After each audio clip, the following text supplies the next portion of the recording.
దీనికి లైసెన్స్ ఉందా భయ్యా? అంటే ఏందే రే ఎదవా వందు సమయ వందు కాబట్టే వేటాడుతున్నాం. చాలా బాగుంది. ఏ జంతువుల్ని వేటాడతారు మీరు? మేమా? నేను చెప్తా. కౌన్సో, ఎలుకలో, కుందేలు ఇలా డేంజర్ లేనివన్నీ వేటాడతారు. ఇంకేం వేటాడమా? రేపు ఈ రూట్ లో రావాలా వద్దా? కూడా వేటాడతారు. ఇది బాగా డీప్ ఫారెస్టా? అంటే దట్టమైన అడవి అని అడుగుతున్నా. దట్టమైన అడవే దొరా. ఈ అడవిలో భయంకరమైన పిశాచాలు ఉంటాయి. భయంకరం అంటే? మా బామ్మ చెప్పేది ఈ అడవిలో పిశాచాలు అరుస్తాయని. నేను చాలా సార్లు విన్నాను. చీకటి పడితే చాలు లోపల నుంచి అరుపులు వినిపిస్తాయి.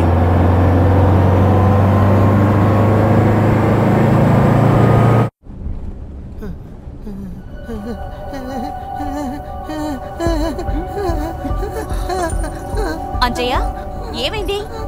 ఎందుకలా అరుస్తున్నాడు? డ్రైవర్, బస్ ఆపండి. మీకే చెప్పేది, బస్ ఆపండి. సింగా, వెంటనే బండి ఆపు. 100 సార్లు చెప్పినా మీ ఎవరికి అర్థం కాదే. త్వరగా ఇవ్వు. తీసుకో. అంజయ్య, వాడికి నీళ్లు తాగించు, కొంచెం తేరుకుంటాడు.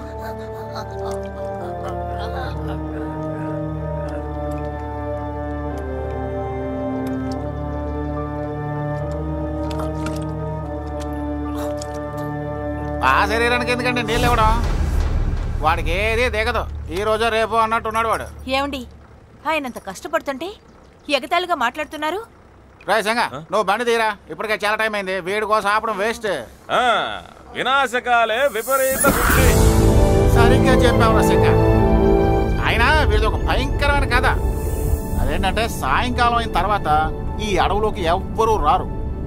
అది తెలుసుకొని ఈ పెద్ద మనిషి చాలా పెద్ద సాహసం చేశాడు. మంచి గంధం చెట్లు ఉన్నాయే, వాటి కోసం కక్కుర్తి పడి చీకటి పడ్డాక అడవులోకి వెళ్ళాడు.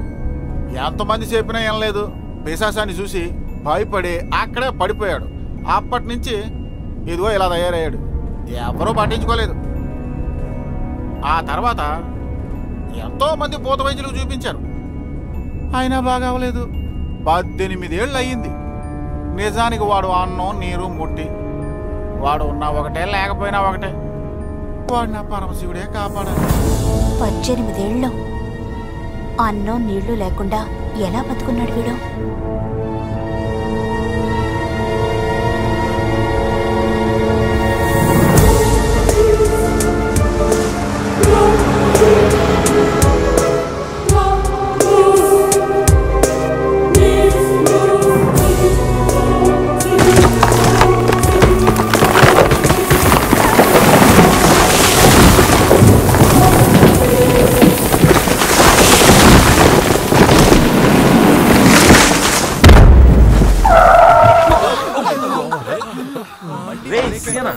ఏందిరా ఈ అపశకునమా?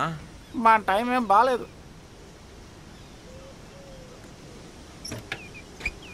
పొద్దున్న వెళ్ళేసి ఎవడ మొహం చూసాను. పచ్చని చెట్టు కూలిపోయింది.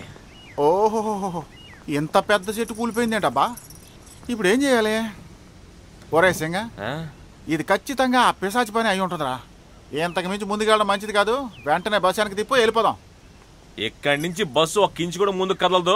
పదండి పదండి, బస్సుని తిప్పేస్తా. ఒక చెట్టు పడిపోయిందని చెప్పి బస్సుని తిప్పేద్దామంటావా? వేరే ఇంకే దారి లేదా? ఇంతమంది ఉన్నాం, ఏదో ఒకటి చేద్దామయ్యా. ఏమైనా సరే మీరు నన్ను అక్కడికి తీసుకువెళ్ళాలి. ఏ సింగా, నేను చెప్పినా కూడా నువ్వు ఇక్కడి నుంచి బండిని తీవా? ఏంటి చేద్దాం? నువ్వు వాళ్ళేదో అంటున్నారంటే నువ్వు అట్టగా మాట్లాడతావు. ఈ అడవి దారుల గురించి నీకు తెలుసు కదా. ఇలా చూడు సింగా, రేపు పొద్దున కల్లా మమతా కోర్టులో ఉండి తీరాలి.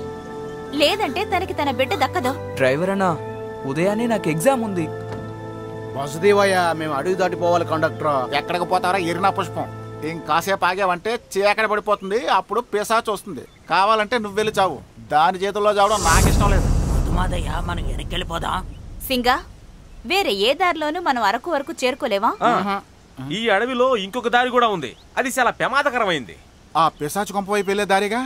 అయ్యో, ఈ టైంలో ఆ దారిలో వెళ్ళడం అంత సరికాదు. ఏంటయ్యా సరికాదు? బండి తాళాలు ఇవ్వు, నేను డ్రైవ్ చేస్తాను. నీతో పెద్ద నసలా ఉందే. ఎంత చెప్పినా నీకు అర్థం కాదా? ఆయన ఈ బస్ ఏమైనా మీ తాతదా? ఈ బండి వీళ్ళ తాతది కాదు, మీ అబ్బది కాదు. నువ్వు కావాలంటే తిరిగి వెళ్ళిపో. మేమందరూ అరకు వెళ్ళి తీరాలి. మీ అందరితో పెద్ద తలనొప్పి వచ్చి పడిందే. చెప్తే మీరు అర్థం చేసుకోరేంటి?